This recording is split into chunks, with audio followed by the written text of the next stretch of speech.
Hi everyone, welcome back to Existentially Blonde.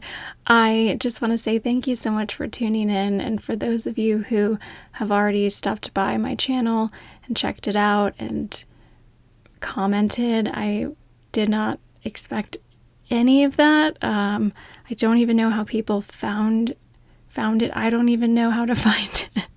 So yeah, that was really cool, and I'll try to get back to people when I can, but it means a lot, so thank you so much.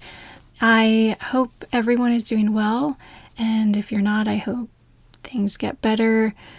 As I like to say, life is an offensive proposition from beginning to end. So I put together a ton of notes. This was supposed to be just for one episode, and I just write a lot, type a lot. I'm always like overly detailed and thorough. Since it's so long, there's no way anyone, if you guys see a timestamp that says 3 hours or whatever, I mean, I know personally that can be a deterrent. So I'm just going to split it up into shorter segments and I guess try our best to stick through it. I know it's hard. I do think I have a lot of interesting and important information to share. You can take notes, feel free if you want extra bonus points. I am always taking notes, but yeah, do what you want. I'll try not to read too much off of this, but if it's really annoying, I'm going to try not to make too many shuffly sounds, so I'll be very quiet with the paper page turning. For the next few episodes, I want to discuss being informed, what that means. So for this segment, I'll just do an introduction, kind of brief overview, then I'll get into some relevant historical context that I feel like is important to kind of see some parallels between historical events and ideas, how they relate to where we are today. So today I just want to start with an introduction on the topic of what it means to be informed, and then just go into a little bit of background, relevant history that I think is meaningful and provides a lens for looking at where we are today. To start, what does it mean to be informed? And on the surface, it seems like it should be really simple. You know, you read the news, you watch a debate, you skim a few articles, maybe watch a video or two, and boom, you are informed, you're an expert, congratulations, well done. But obviously it's not that easy. If it were, we wouldn't be living in a world where at any given time people feel, myself included, as though they are drowning in information. It's so easy to feel that way. And then simultaneously, we might also feel that nobody knows what they're talking about. We hear phrases now all the time like post-truth era and disinformation, misinformation. We see people arguing social media platform about whether a video is real or not. And now, and especially with AI, it can feel like nothing is true or real. And that's pretty scary when you think about it. AI has really made this whole era of post-truth so much more complicated. And it's really easy to just shrug and say, you know what, nothing's real anymore, it doesn't matter. We're surrounded by information, so much of it that it seems like we should all be geniuses by now. Being surrounded by information obviously doesn't mean we're informed. And what's even trickier is oftentimes we feel more knowledgeable about something than we actually are. And that's where it gets dangerous. The philosopher Hegel once said, "To read the newspaper is the modern man's morning prayer." Now, if reading the newspaper was like prayer back then, what does that make our current habits? Is doom scrolling the 21st century's morning prayer? Because if that's the case, that's a really scary, dark kind of religion, one where you don't walk away feeling particularly renewed or enlightened. Usually you walk away feeling anxious, hopeless, depressed. Maybe your heart rate has gone up, your blood pressure has spiked. And one thing that we see now is quite the opposite. So whereas Hegel would have encouraged people to spend the morning reading the newspaper and to feel good about being informed, well, now you will see a lot of self-help blogs, and a lot of modern day advice that people give is to do anything else in the morning besides check your phone immediately. So now we're like, no, do not look at the news. That is not a morning prayer. That doesn't feel like a healthy ritual. Instead, drink a whole glass of water and then journal for 10 minutes.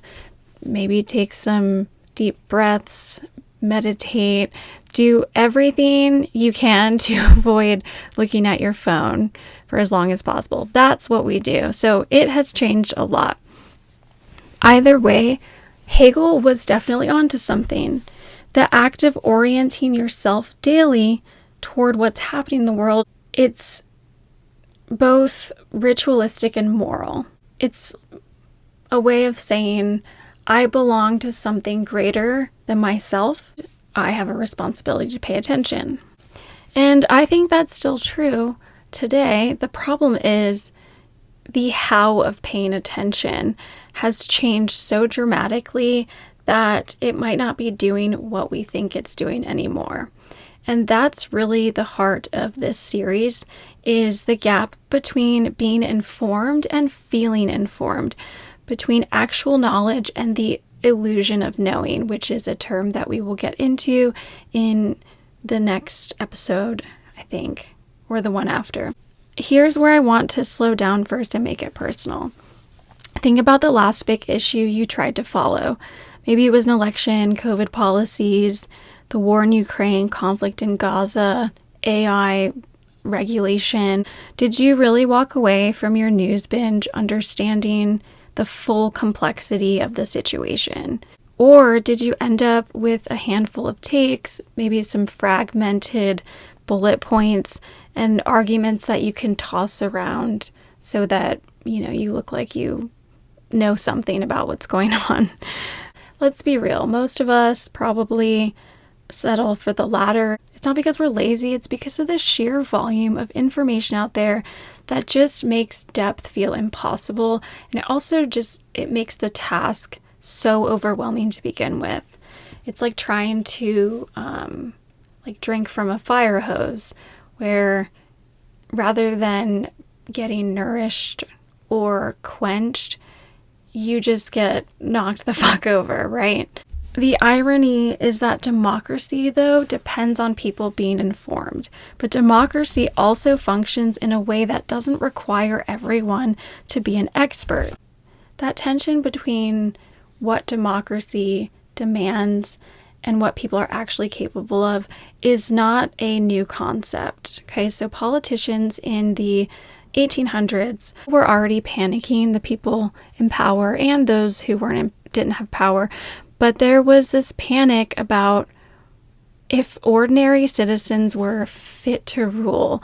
So when we fast forward to today, and the panic is a bit different, but it still rhymes, okay? It's now instead about misinformation, disinformation, echo chambers, deep fakes. The same underlying fear remains, though. Can people really make wise decisions if they're not deeply informed? So it's the same question that it was in the 18th, 19th century as it is today. We'll get more to some of this, but just something to consider for now.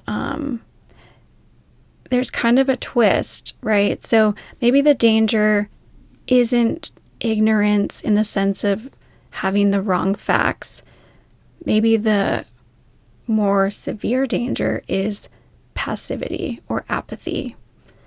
kind of the shrug, the sense that it's all too complicated, all too contradictory, so we should just give up and stop engaging.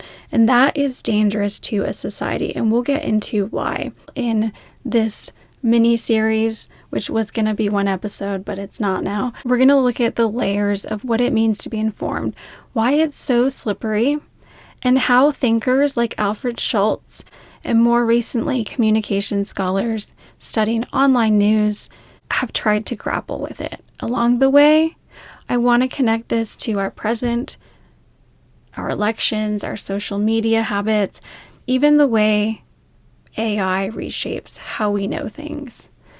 So think of this not just as a lecture, but an exploration. We're going to walk through the history, philosophy, psychology, and get at some of the, reflect on just some of the deeper issues at play. And hopefully by the end, you'll feel less like the man on the street, which is a term Schultz coined for the person that relies heavily on heuristics and mental shortcuts to make decisions.